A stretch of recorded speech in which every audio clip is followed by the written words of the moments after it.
Hello and welcome to the AutoTalk Weekly Wrap. I am Richard Edwards and you are here for episode 65. Can you believe it? We've hit retirement age of our little podcasty, web streamy thingamawhatsit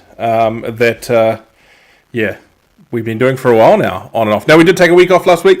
I was on a little bit of a break, so was Graham, but I'm not sure what my first guest for the day was up to. David, were you on a road trip like we were last week? No, I was here. It was a bit of a fine day, I think. The last fine day before we started getting a run of bad weather. So no, I've just been enjoying pottering around the place, really. Fantastic. Yeah, no, I went down to spend some time with some friends and my family down at Mount Ruapehu and happened to bump into someone by the edge of Lake Taupo, looking very much alive, thankfully. That was Graham, but he is joining us this morning. He just apparently forgot or is late or is too busy selling half a dozen Aquas to someone out in West Auckland. How's your week been? Watching all the election stuff? Have you watched any leaders' debates? I've avoided watching the leaders' debate. I think this time round, I'm finding it a bit difficult to get inspired. The only thing that really worries me is the rise of Winston Peters again. I just think it would be a shame if New Zealanders voted that party over the 5% threshold. But that's purely my opinion. People got to vote how they feel inclined. Yes. And unfortunately, from what we're seeing at the moment, there's the potential there that he could actually be in a bit of a controlling position, unfortunately, on the current polling. So hopefully that doesn't come to fruition. It's certainly been interesting. Obviously, we saw in the first debate that the clean car discount and standard became part of the discussion there. I'm just sending some links to Graham, by the way. That's why I'm looking slightly distracted, people. I've already sent this to you, Graham. You're getting it through the different format. It's... look, it's so hard, isn't it? I think we're still stuck in this position where half the industry is just sitting on their hands waiting to see whether National gets in or Labour gets in. I mean, how much of a difference do you think it makes to everyone in the trade in the long run if we end up with the same government? I think a significant difference because of the policies around the Clean Car program are different enough that it will make a difference for the motor vehicle sector. Nationals are very keen to get rid of the Clean Car discount and fees by 31 December now that they've put a date out there. Whereas Labour has quite a different route, and the Clean Car discount is driving quite interesting statistics for vehicle sales at the moment, with anything that's paying a fee starting to slow down in the hope that they can wait out until January. Versus, I understand not a rush for low emission vehicles, but an uptake in demand for low emission vehicles. But the stats, particularly for the new vehicle sector, when you read the press, the stats seem to be down, and Amy Wiley puts that down to uncertainty around the election process and uncertainty around the outcome. And certainly when I was previously in that role, elections did tend to play a little bit around the stats, but this year I think the stats for both the new and used vehicle sectors have been driven a lot more by political uncertainty than we've seen in the past. Yeah, I think people expected maybe there'd be this rush to electric vehicles and utes wouldn't move, but I'm even hearing from some people in the EV trade that just getting people to make the decision about that stuff at the moment is just tricky. There is certainly some reluctance from a lot of people, particularly businesses, to spend any kind of money, even if it ruins their chance of getting an EV. I wonder if maybe that EV rush will still wait to see what the election does in the middle of October, because I guess there is some stock on the ground, and you can still get stuff through if you pick it at the right minute. Now, talking about the right minute, the minute has arrived where Mr. McDonald has joined us. Thank you for joining us, Graham. My humble apologies, team. No excuse really, apart from just busy out on the dealership. I've got a lot of work to do this morning. It's a sunny day for 5 minutes. Selling lots of hybrids? No more than usual. I was just sort of waiting in the little waiting area while you guys are talking about the what I guess is the malaise in the marketplace over the last month or so. And I'd echo that in the used vehicle sector. There's just we sort of thought we'd see a big rush of hybrid buyers coming in before the subsidy. And yeah, sure, that's been a little bit of activity. People are concerned that the subsidy won't be there after the election. They're not quite sure of the date. They haven't heard about the 31st of December thing. But more to the point, it's just uncertainty about the economy and about the direction. And, we were talking about it a few days ago, that you think about it, people's situations aren't going to change overnight. It doesn't matter what the election result is. They're not going to have a job today and not have a job tomorrow, or vice versa. But the sentiment, people work in the used vehicle sector, and you, I'm sure, so many decisions are based on sentiment. And people just aren't feeling confident about what's going to happen. They just sit on their hands and wait. And that's what we're seeing right now. Lots of gonna wait. Lots of gonna wait. Yeah. No, definitely. Right, well, let's move on to the news of the week. I'm going to bring this up here now. And starting off with, it's the story we love and that just seems to keep on paying out. Will this be the end? And that is that the exit of Eugene Williams from Too Cheap Cars have finally been given provisional approval. Shareholders of Too Cheap was. Now, it's now actual full approval since last night, since we wrote the story. Shareholders of Too Cheap Cars Group Limited have provisionally approved a deal that will see co-founder Eugene Williams exit the company, his shares purchased by former partner David Sena. Around 30% of the company changes hands at 32 cents a share, at a time when the share price has reached just over 60 cents. In essence, the deal will have Sena pay Williams around $4.2 million. While that may seem like a massive discount, due to both parties' major ownership stakes limiting liquidity, it's hard to gauge the actual value of the shares. Some smaller shareholders found the deal concerning as it gave Sena significant control of the company, though he has agreed to caveats with the New Zealand Shareholders Association, such as committing to not force a creep clause. Oh, someone's disappeared. In the takeover code. For at least 3 years. So 3 years isn't that long in the life of a company, I would have thought. This clause would allow him to forcibly purchase the remaining shares. Pretty solid approval for the deal.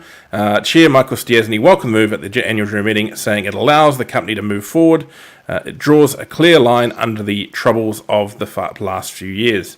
And interestingly, the term "the troubles" almost was thrown around as a bit of a joke at the AGM, which is a little bit interesting considering the actual history of that term. And also, secondly, this was a period of time for that company which saw a lot of people lose money. It saw a number of staff leave with some significant grievances. So to joke about it, I thought was a little bit on the nose from Michael, but I guess that's interesting to see what'll go forward with this from now. And I guess the question is, will this finally see Too Cheap Cars settle down, or is this the beginning of a whole new set of fun, particularly with Too Cheap Cars versus NZ Cheap Cars, Eugene's new venture that he supposedly isn't his venture? Yeah. David, do you think perhaps that joking about it being the troubles was a bit on the nose? I think it's a little bit insensitive. If a lot of people have lost money, it's too soon to be joking about it. I think probably a little bit in poor taste. That 3-year clause, you're right, it's not a very long time. And I think all we are now about to see is the story continue, but with different characters. So we've gone from, plot 1 to plot 2, volume 1 to volume 2. I hope not, but it's got that sort of feel to it. Mm-hmm. Graham, your take? Yeah, sorry guys, I had to go put some more money in the internet meter. No one's got 10-cent coins around here. I disagree, David. I think that we're probably going to enter into a period of relative stability now, and nothing against either Eugene or David Sena. Please don't flood my email with emails after this. But a lot of Too Cheap's, I think, friction and some of its, media friction it's had in the past has been in part because of the tension perhaps with Eugene and David. That's not there anymore. And Eugene, by his own hand, would admit that he likes pushing the envelope as far as marketing is concerned, as far as image is concerned. That was sort of Eugene's thing to do. I think they probably entered into a period of what I call stability. They've got a solid board of directors. They've got a good corporate structure now. I think having effectively one chief amongst all the Indians, which is David, means there's not going to be that co-partner friction going on.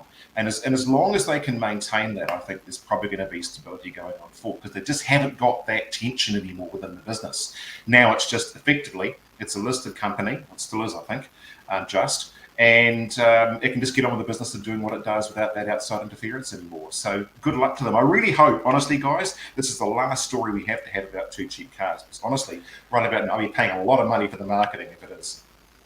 I guess the big question for me is where's that stability coming from? And Michael Stiassny obviously has been there. He is known as a fix-it man, and he's gone in there and got this mess sorted out.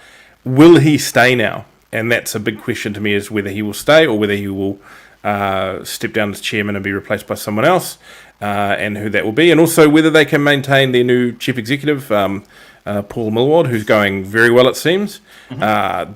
They have a very high turnover of chief executives, that company. And the question is whether Paul will be able to survive where others haven't. If I think Michael stays or they find a good replacement, and if Paul stays, then I suspect you're right, Graham. If you lose either of those two key people, then I would be fairly concerned about what the future could bring for that company. I would also question how well they're going to compete with NZ Cheap Cars.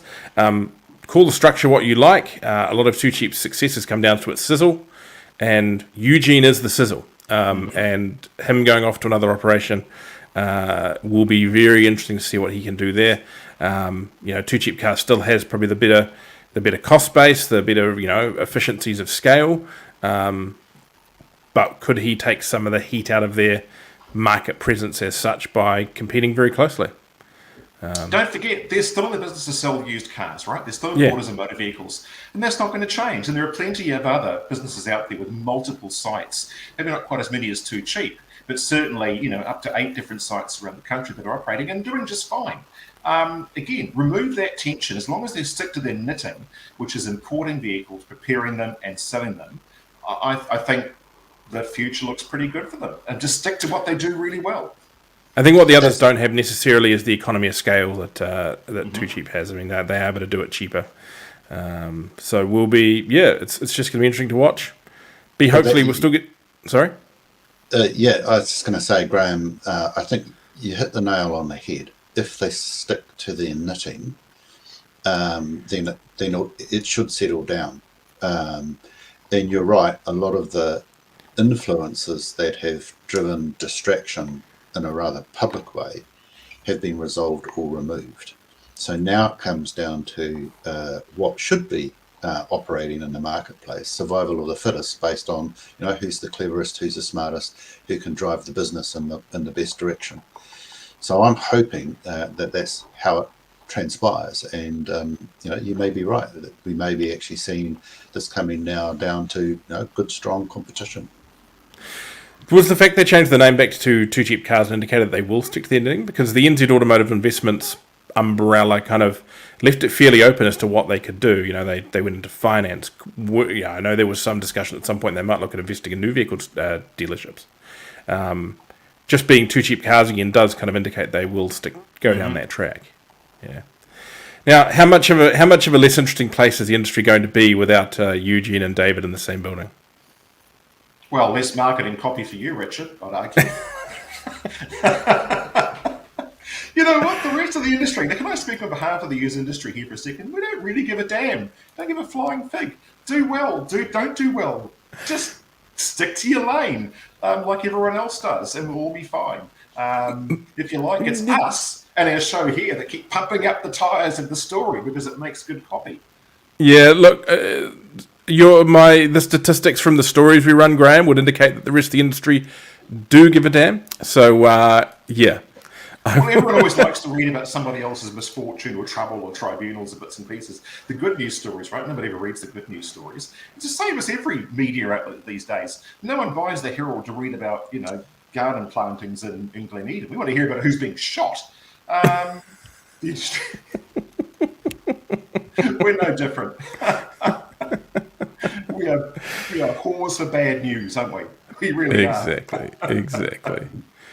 Right, well, let's switch over to some good news, and that's we have a new VIA chief executive. Now, we obviously discussed this previously, but Greg Epps, the new chief executive of VIA, has had a bit of a welcome Q&A online this week. A couple of things from that. He says used imports will play a major role in low carbon transition. During a webinar on September 26th, incoming VIA Chief Executive Greg Epps has told members that the imported used vehicle supply chain will play a major role in New Zealand's transition to a low-carbon economy. But he says the used imported vehicle industry needs to be mindful of the headwinds of regulation change under an incoming government, as well as disruption to the supply chain by climate change. Headwinds of regulation change. I wouldn't have caught David Vinson saying that. He would have said something like, those fricking regulators down there. Married with one son, Epps comes to VIA from his previous roles at the Insurance Council of New Zealand and the Motor Trade Association with a wealth of knowledge and experience in advocating for legislation change with government departments and ministries. And he's an all-round nice guy as well. I have a lot of time for Greg. Epps says, in spite of modal shift to other transport options for short journeys such as commuting, visiting the gym or doing the weekly grocery shop, car ownership is going to remain a key part of the New Zealand lifestyle. New Zealand is not a high-income country, and people will still need the best possible vehicles which they can afford to buy to be readily available, Epps says. There is a space for the used import supply chain to continue, and I believe that we can be part of the transition to a low-carbon economy. Affordable used imported vehicles will play a major role in this journey. Epps says that while the industry wasn't really happy about the implementation of the clean car discount and the clean car fee, he acknowledges someone's written that wrong. He acknowledges that scrapping those schemes will be a headache for many. Regarding the clean car standard, which is due for government review in mid-2024, Epps says VIA is already looking at the weight adjustment issue, where some small cars are penalised at the same rate as larger cars. So he's making the right noises, I think. It's actually good to hear that they're already working on something that happened last year, because I wonder if sometimes coming too late to the party has been a bit of an issue for the used car side in the past. Graham, is Greg making the right noises about your industry? To an extent, that's a cut and paste out of the VIA playbook. And there's nothing against Greg in saying that, but all the phrases, it's like insert phrase here, insert phrase there. This is the reason for being a VIA, isn't it? Nothing's changed. And good on Greg for stepping into the role and carrying forth. But I think he made a very salient point there, which is that the used industry, import industry, is in danger of being sidelined by regulation that's pushing so far deep into the EV sector at the cost of the ability to supply from our major source market, which is Japan. And when we've talked about this in the show before, and I've touched on it on columns that I've written, and I maintain that Japan is not making the transition to an EV marketplace anytime soon. And as they ain't got driveways. Exactly. And there's a whole lot of reasons as to why, that it just ain't. And when we look at all the other source markets, people say, okay, well, you can source vehicles in the UK, and you can look at the UK, and you can look at, and the options start to run pretty thin in terms of volume. And so the danger we face as an industry, and I say we collectively, the import industry, is that regulation forces us into a position where sourcing from our major markets is not possible, and there just aren't the viable alternatives for it to work. So he is absolutely right. Regulation in that sector plays a key part of the survival of this marketplace. I agree, Graham, and I thought it was interesting the comments that he made. It was the logic of the combination of his comments. I think that were important, but the one that struck me is the Japan is not going down the electrification route as quickly as other countries, as you comment, and that's where the bulk of used import vehicles come from. So in scrapping the clean car discount, I think is the lesser of the worries for the motor vehicle sector. I think the big worry is the clean car standard if the targets are not amended.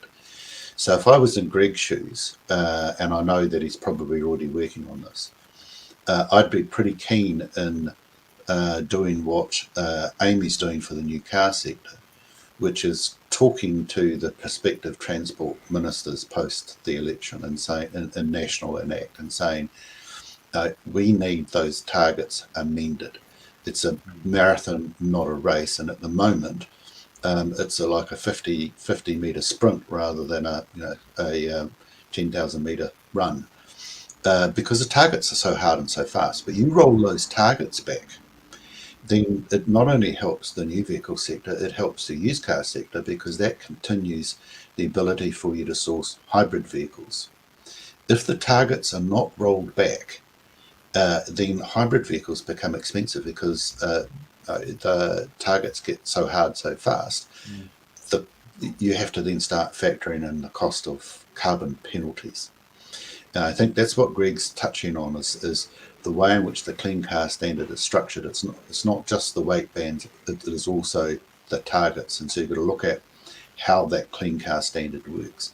I still argue that a clean car standard is useful, because it will allow, it is useful if the weight bands and the targets are sensible, at a sensible pace, with a time for the industry to change and time for the industry to source vehicles from the markets. Because if you don't, then we'll just continue to pump out high CO2 emitting vehicles. The interesting point, I think, for the used car sector, think ahead now to 2030, is what's going to come out of India, because India is now the highest population country in the world, and it's right-hand drive. And they're starting to come up to speed. So there's a transition there. So there's a number of things from a used car sector at an industry global scale, keeping your ear to the ground and trying to source them. But it's going to be tough this side of 2030 if things don't change. I actually had on the list today, speaking of India, latest story. It's actually from our last magazine. We popped it online. That's, of course, I did that trip up to India recently to look around there. And India is definitely one to watch. I mean, obviously, not from a used car perspective, but from a new car perspective, it's they have big international aspirations. They are moving fast on a technology basis. They're moving fast on an engineering basis. They are very good engineers. And they've got some interesting stuff coming there. Go jump online and read that story on our website. And they have a lot of EV stuff coming, and they are very much looking at New Zealand for that. We are one of the core markets where they're looking for those vehicles to go to. You mentioned the Japan and UK as being source markets, Graham. Where else have we taken used imports from? Singapore. Singapore. Well, that's not exactly what I call the die in the ditch position, is it? Really? Well, this is part of the problem, is finding markets that are both right-hand drive, but we also accept the standards from. And David, you being an ex-ministry man, you're nodding your head, I'm sure, right now.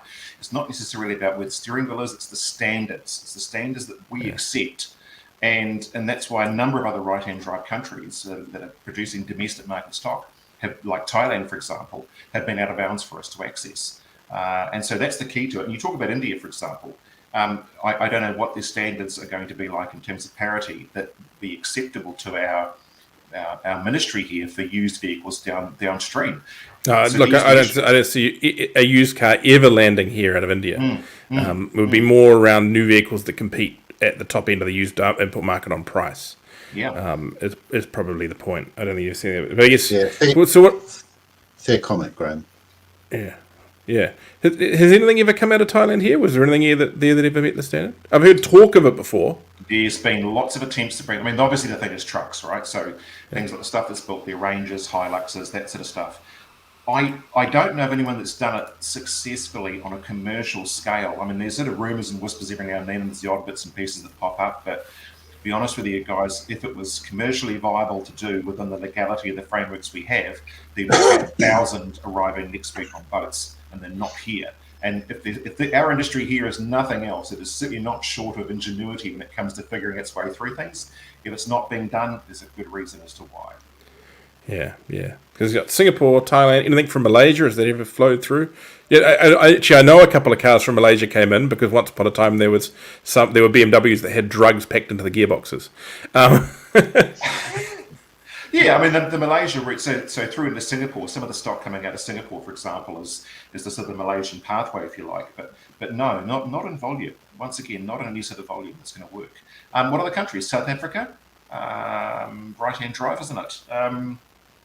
Anywhere else, guys? I think most of the other right-hand drive countries are probably more consumers of used cars than that's right. Vendors of used cars. Yeah. And it's another thing too. And let me be brutally honest here. Is the quality, by and large, the quality of the stuff coming out of Japan is very, very good. It's not just we've got access to it, but the quality is really good. We got all the issues with other jurisdictions, in Singapore with humidity, for example, and different model parities, in the UK with issues with salt on roads and corrosion and things. And a lot of them are just stereotypes. But honestly, overall, the quality of stock out of Japan is second to none.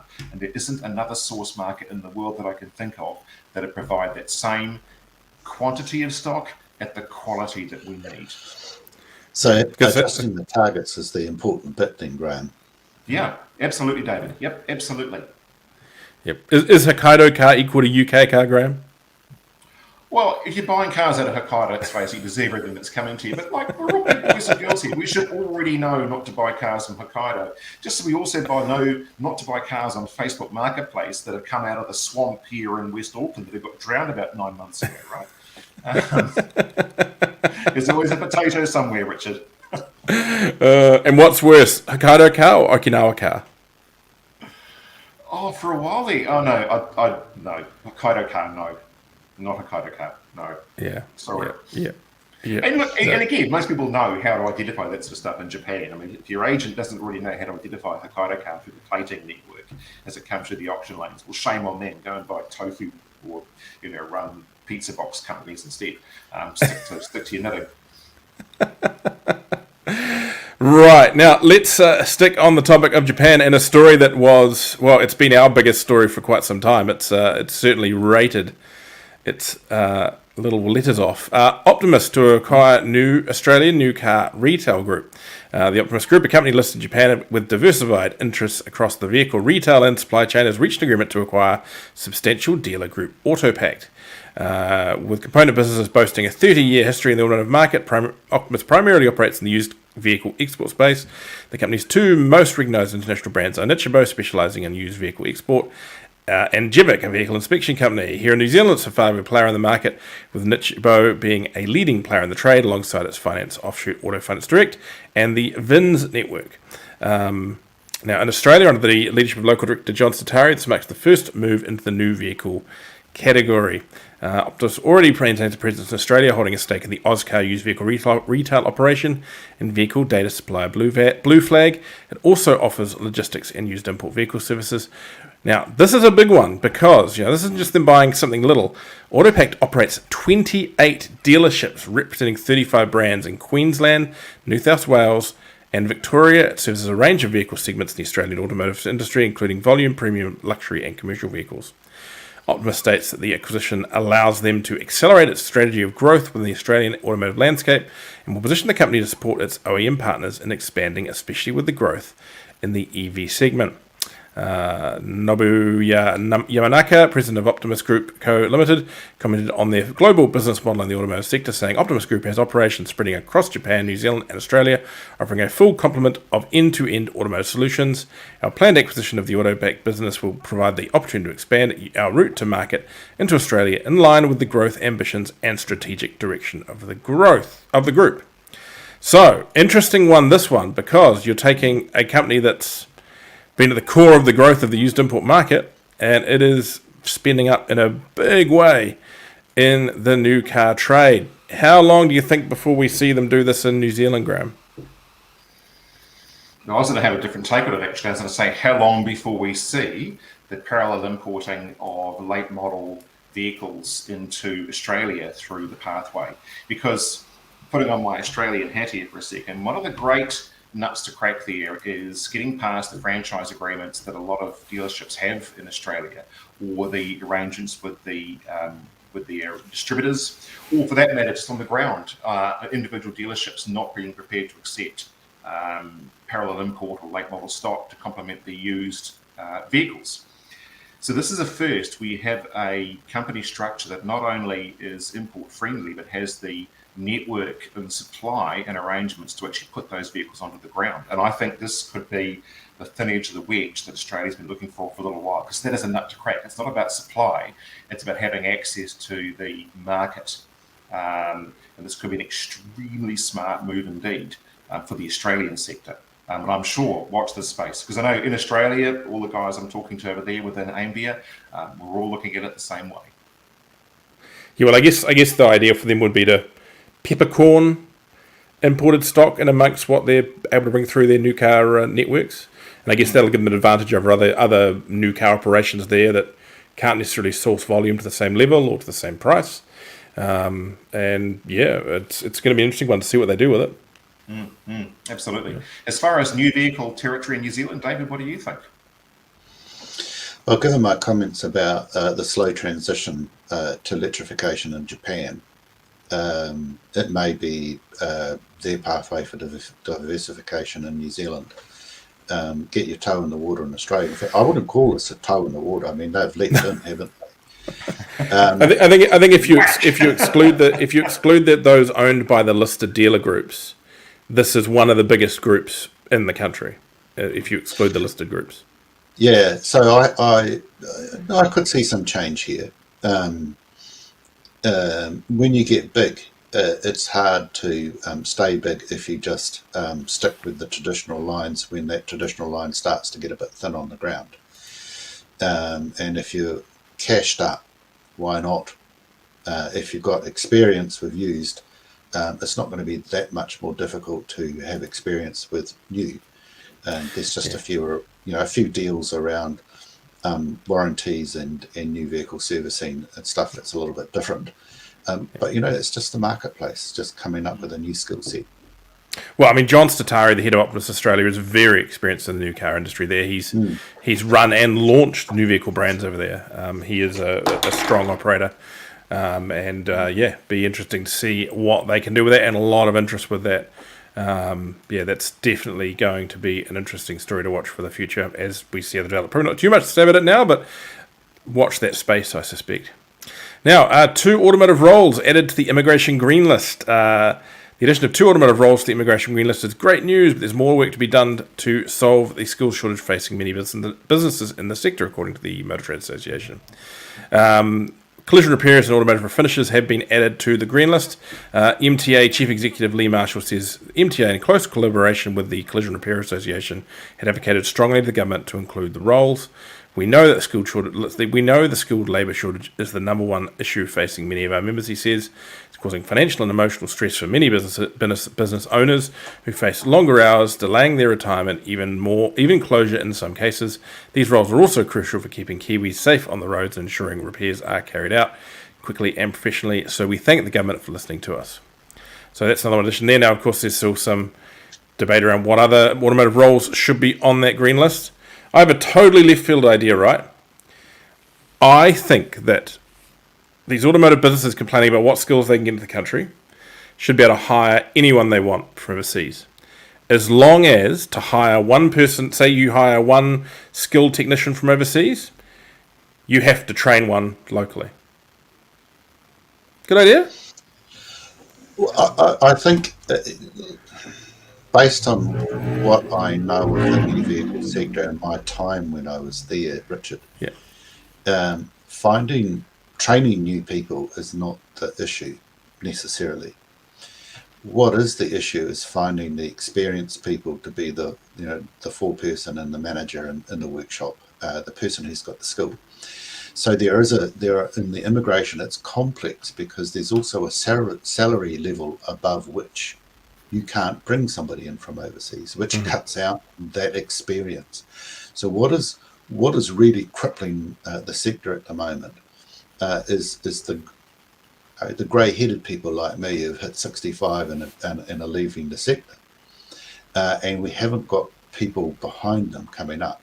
Now you could argue that that's short-sighted for us to have got into that situation. But it's complex. There's a whole wide range of skills, and partly the new vehicles are starting to change and be very different from what they have been in the past. And this is an area for the used car sector too, when they catch up and start bringing in new tech that starts changing, second wave to come in, as I call it. And what we're having difficulty is getting that experienced people who know actually how all of these different materials, different drivetrains, different fueling systems, how that all works and how it all goes together.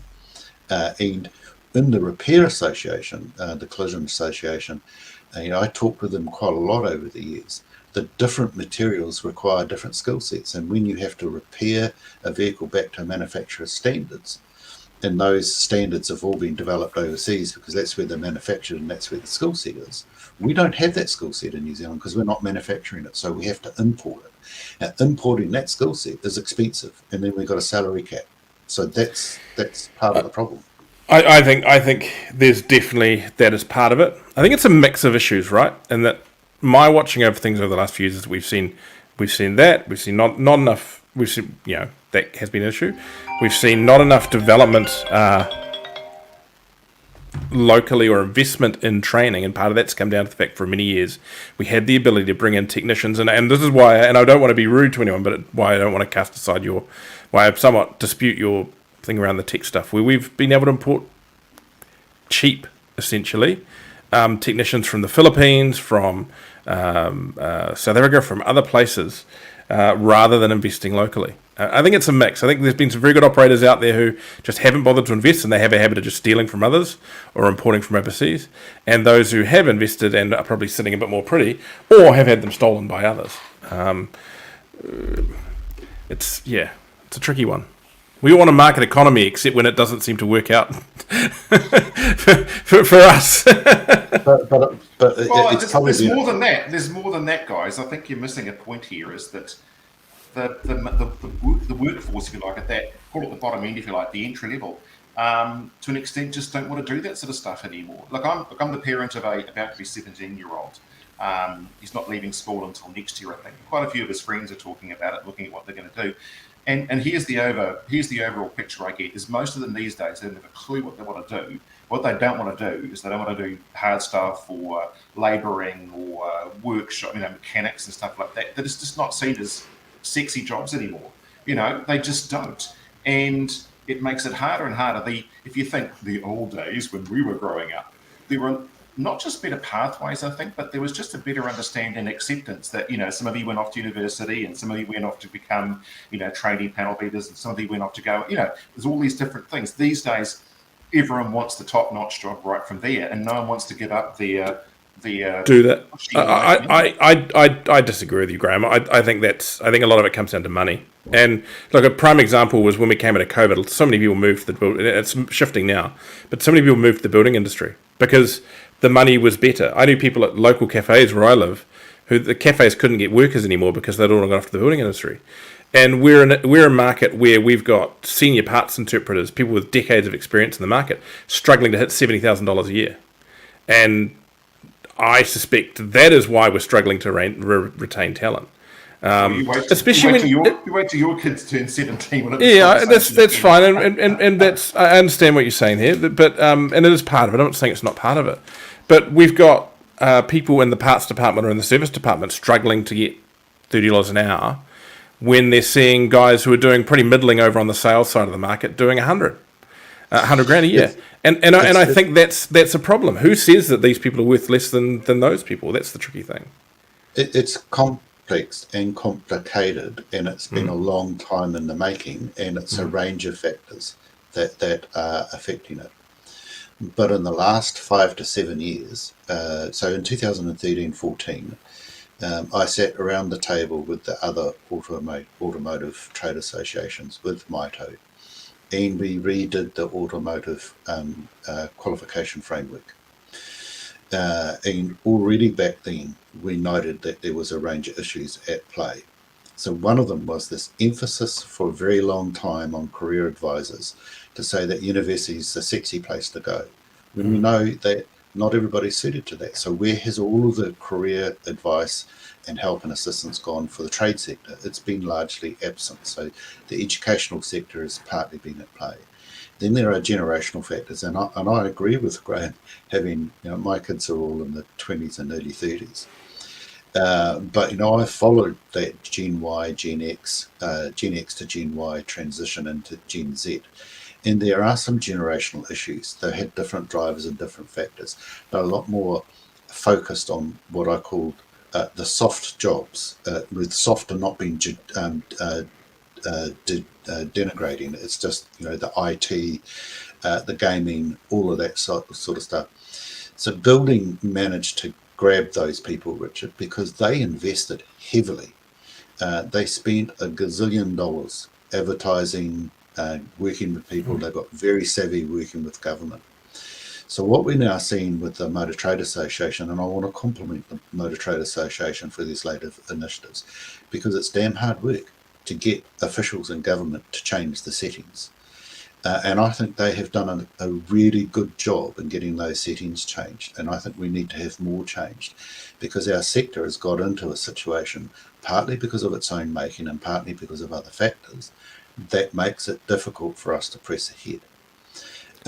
And it's not as simple as one job being more sexy than the other. There's always been differential pay for differential jobs. It's a factor of how do we encourage people that the trade sector is worth getting into. You know, if I was involved in trying to advocate for the automotive sector now, from an employment career perspective, that career path side of it, the story has to change to what we've been doing in the past, because it's less and less nuts and bolts, although there's going to be a lot of that for some time to come. But there are all these other really exciting areas, because the tech is getting so different and so high tech. And I come back to my point, Richard, it's the nature of that high tech. Those cheap jobs out of the Philippines are not going to cut it anymore, because the high tech jobs are being driven by what's happening in the manufacturing centres of Thailand, Japan, North America, and Europe. So that's where we really need to get the qualifications to come in. But my point is that the industry is still fighting for the ability to bring those people in. Well, they are, but I think one of the areas that I think is really important is to be able to bring in the people with the skills that are above the pay level that cut off, where they can't bring them in, to be able to do that skills transition. That's a part of the question, part of the equation. I think if you just bring in the low label all the time, then that's not helping. You do have to train up the New Zealand sector. We do have to have that skill set internally in New Zealand. I agree. Yeah. But it's how do you get there? Yeah. Do wages need to change? I'd be interested in Graham's views on that. Well, I suppose every action has a consequence. And all our industry has seen in the last year or two has been rising prices in the sectors that we work with, whether it's compliance, inspection, everything. I mean, everything we deal with. And so the first thing that happens is there's the inevitable inflation that occurs within the sector. And the one thing that probably is the most irritating about the used vehicle marketplace is it's really difficult to to pass those price rises on. You're in a supermarket, and if the price of beans today is $1 and the price tomorrow is $1.20, people still buy beans. But in the used car sector particularly, the pricing is already pretty sensitive. And you can't just put your price up by $60 or $100 or $120 to cover off the increased costs that you've paid for your compliance or your panel and paint or whatever service you use. It gets absorbed. And so what we've seen over the last couple of 3 years, particularly, it's not a COVID thing, has just been the industry increasingly absorbing that into its bottom line, but not being able to increase margin as a result. It's just the age-old problem. All you're doing is perpetuating a cycle of inflation. I don't know what the issue is. Devil's advocate.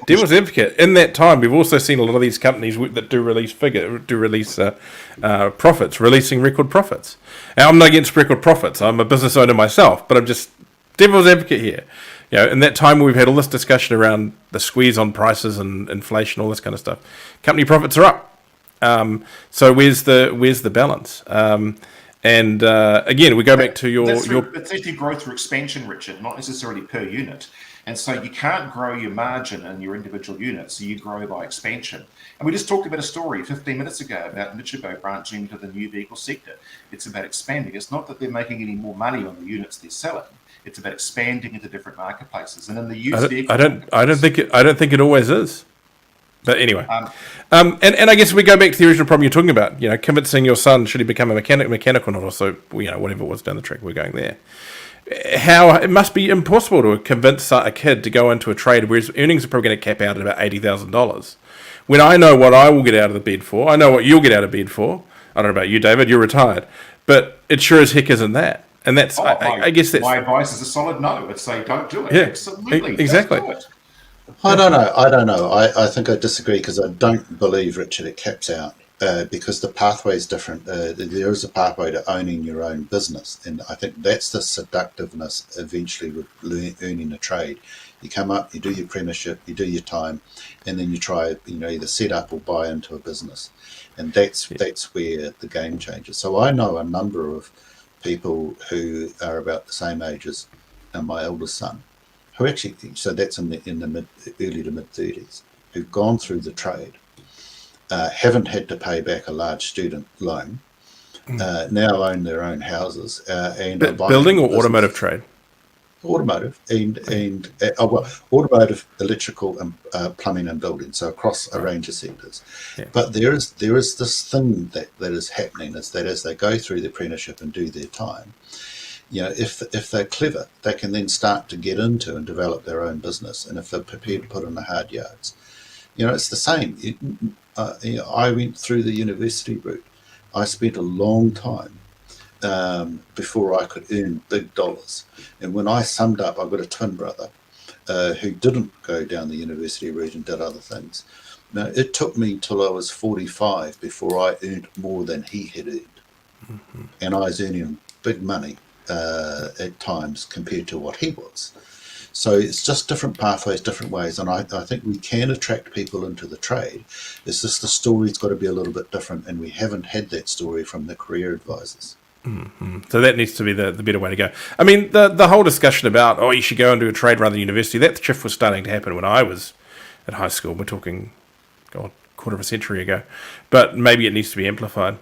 Yeah. Now, on to some other future-y stuff. And we're going to run through the rest of these stories fairly quick today. We're on a bit of a schedule. 626,000 Kiwis ready to move to car subscription. I think someone's drawn a very long bow there to come up with that number. At least 500,000 Kiwis plan. Pardon? This is one of those push poll things where, have you considered the idea, which becomes a yes, which becomes a... Yeah. At least 500,000 Kiwis plan to ditch their own car and move to a short-term rental model in a bid to save more flexibility. But to have more flexibility around the choice of car they drive and when. That's according to recent research which reveals more than 2 in 3 New Zealanders expect priorities in their car usage to change in the next 5 years, with around 626,000 Kiwis indicating they will move to a car subscription model. The research was part of a special report commissioned by Avis New Zealand and run by YouGov Research to provide a full picture of the changing interests and needs of Kiwi road trippers over the past year and of the future. Men are more likely than women to change up the way they use their car over the next 5 years, 75% compared to 64%, including having a stronger interest in subscription culture. So yes, they've drawn a very, very, very long bow there, I think. I think people are looking at those models, but we were hearing the same things 5 years ago. My only thought on that is, to me as an EV owner, there is actually some appeal to being able to rent vehicles for certain purposes, using all those piles of cash I'm saving by not paying $250 for a tank of gas. David, are you going to get a subscription vehicle? No. I think it suits certain people in certain circumstances, and I think there is a growing proportion of people where subscription might be useful. But it's urbanised, where you live and work in an area where it's easy to walk to the shop and carry the shopping home, where you're not doing one big shop, you're doing a series of smaller shops for groceries and things like that. And you might then subscribe to a car to do the odd trip or other things.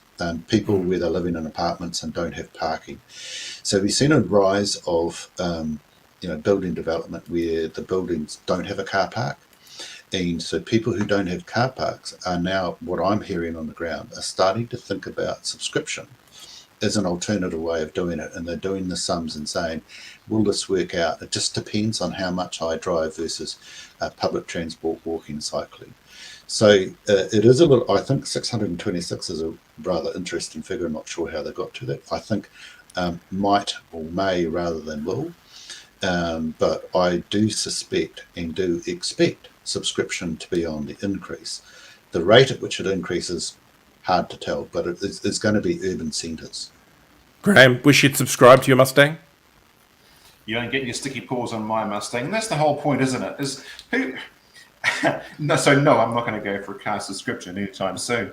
And part of it is that I think there is still a large part of us out there that quite like the idea of our own vehicle with our own stuff in it, and you put your cell phone charger in, you put your bits and pieces in the glove box, and it stays there. You don't lose your sunglasses for the umpteenth time in the car that you came back. God, I'm bad enough with the rentals as it is, let alone actually having to give a car back on a weekly basis or a monthly basis that I've subscribed to. Look, I think first of all, look who this has been. The commissioned the survey, so it's a company which obviously has invested interest in, I don't know, car rentals. And I know how many of these polls I have been part of recently, both online ones and via the telephone, from the likes of Ministry for the Environment. I've had them from ACC, I've had them from NZTA, talking about all forms of mobility shift. They don't let on that I'm in the industry, by the way. I don't know if you're supposed to or not. But they always come up with first of all, the assumed point that you actually have to agree to before you go through any part of the survey. It's push polling, and if you're an old political operator, you know exactly how it's done. I get a bit annoyed by these sort of grab survey headlines, which end up in the media, just because no one bothers to look. Yeah. Yes, I know that how long it takes me to clear my daughter's detritus out of cars at the moment before having to pass them back on subscription. It's a bit rough. Giltrap Group event raises more than $200,000 for Starship. The Starship Supercar Show fundraiser on September 16th and 17th gave thousands of Kiwis a chance to closely view some of the world's finest cars in the Giltrap Group head office in Auckland's Grey Lynn. The 2023 event was held over 2 days and repeated the success of the inaugural Starship Supercar Show by selling out 3 days before the doors opened. More than $100 million worth of exotic machinery is on show across 4 floors. The rare and in some cases priceless collection loaned by private owners from around the country. Of course, heavily influenced by the brands that the Giltrap Group sell.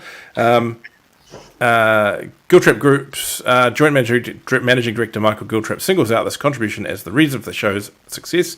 It's all down to the quality of the cars, and this couldn't happen without the owners who share their hugely valuable cars without hesitation. Giltrap says, we are exceptionally grateful for their generosity. Donations are all coming in, but the total raise for the Starship Foundation has already passed the $200,000 mark. And I think we should give the Giltraps a round of applause for this one. Very successful event, very good amount of money. Yeah. And Starship is a very well-deserving charity for that. Both Graham and I, with our kids, know how important hospitals are. Yep. Every dollar you give to Starship is a dollar well spent. Trust me, I've spent enough days in there as a parent. Yes. Yeah, good on Giltrap. It's a really worthwhile.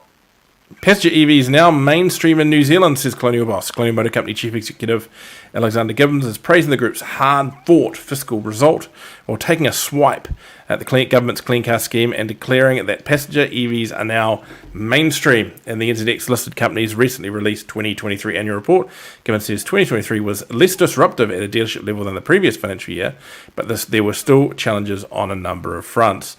Well, bearing in mind, I guess, this runs up until March this year, because after March this year it's probably nothing but disruption for the poor guys. This includes the remnants of an unpredictable international supply chain, a constrained labour market, and the inflationary environment. In August, the group reported its full year result with trading profit after tax of $30.3 million, down 9% of the previous year. Total revenue was $997.2 million, down from just over $1 billion in 2022. So let's look at the Colonial Group and understand why that is. They had a new Ranger last year. Enough said? Yeah. Well, actually, there's 2 points. A, they had a new Ranger, and let's face it, I just saw a truckload of C-Cat, what I call C-Light Rangers go past me, as we talked about 3 minutes ago. And Southpack Trucks, which sells Kenworth and DAF, which are 2 of the biggest selling vehicles in that sort of heavy sector. They can sell or they can order. So if you've got those 3 brands up your sleeve, you'd be pretty stupid if you couldn't capitalise on it. Yep, exactly. By the same token, having a dealership full of Rangers this year might still be a little bit tricky, at least until December. Clock is ticking till January. Tick, tick, tick, tick. Last story of the day, Women in Automotive, a career development and network event from Women in Automotive will be hosted by the Giltrap Group. Good on you again, Giltrap Group, on Thursday, October 19 from 4 p.m. The Imported Motor Vehicle Industry Association VSGS members forward the invitation to women in their automotive. I misread that. Speakers include Volkswagen, new NZ Volkswagen Passenger Cars General Manager Chanel McDonald, Career Coach Liz Barry, Guild Trip Group Human Resources Manager Melissa Marshall, Crayon Chief Executive Stephanie Powell, and Elf Group Chief People Officer Kim Milne. The Guild Trip Group will also open its Garage 66 Motorsport venue that day and announce its Motorsport Scholarship winner. So again, good things being done by the people in the trade. Thank you everyone for that. Thanks guys for putting up with me playing devil's advocate and challenging on a whole pile of stuff. Someone's got to play the slightly sub boomer in the room. How dare you? Sorry. See that man out the door, guys. Sorry. Tell me you're not a boomer and go look at your heart medication. That's a low blow, Richard. That is a low blow. Yeah, well, my low blow is I've got to go to the dentist. I've got a chipped front tooth and one of my molars, the nerve's dying because it's got a cap on it. I might have to have an implant put in, and both of them have waited until I retired before they failed. So. Now you should be doing the trick that we're about to do with my wife, and that go to Thailand. You can get the dental work done, and you get a holiday included in the same price as what you're doing in New Zealand, and the quality of the work's better. I'll pass on that. I'm sure. It's like the old days. You talked about cars falling off a Jap squid boat was the phrase we used to use. As long as it's not like that, Richard, I'm sure it's going to be fine. I like my teeth. Thank you very much, and they're all mine too. Just the heart may be buggered, but the teeth are